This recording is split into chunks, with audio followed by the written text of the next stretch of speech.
Let's take a look at effects that are just meant for the master output. These effects would be EQ, compression, limiting.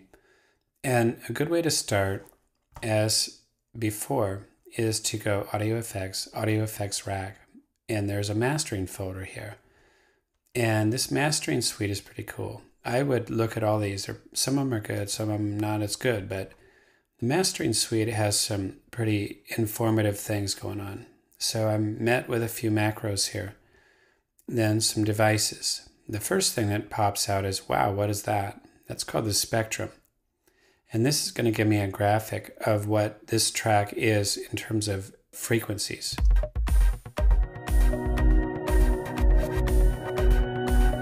Turn this down.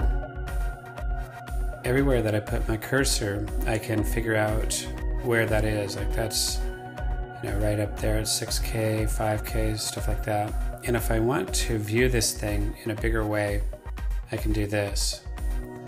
Okay.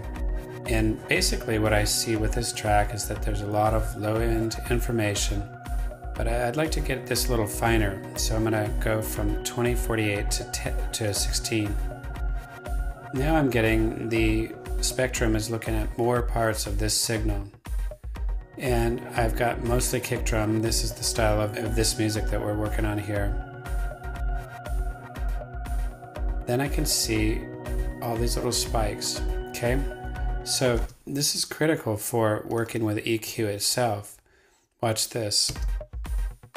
I've got my EQ loaded, and in this EQ, you can turn things on and off like this with these orange buttons. And I'm just going to do a sweep like this. Okay, and basically I've just made that kick drum disappear, but we have a nice reminder of what it once was.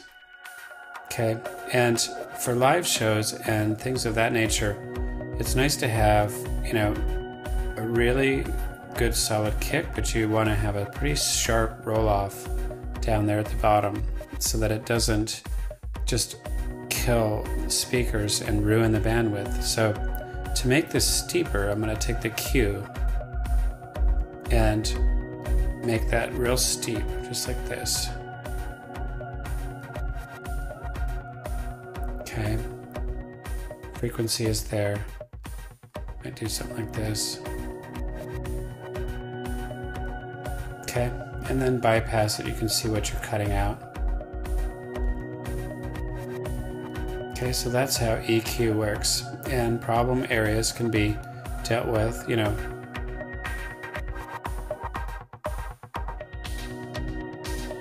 Okay, you basically hear almost everything through there. There is of note, or there's a utility plugin if you want to fold your mix down into mono to see how that sounds. You can do it that way. Listen.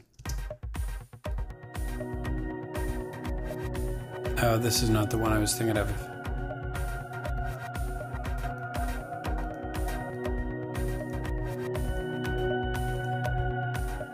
Okay, there's another utility plugin that has the ability to fold something down into mono, which is cool.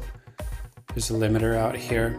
Now, all these things do different stuff. These are all controlled by the macros. Of note is this multi-band dynamics, which is new in Live 8. And I'm going to bypass the rest of this stuff.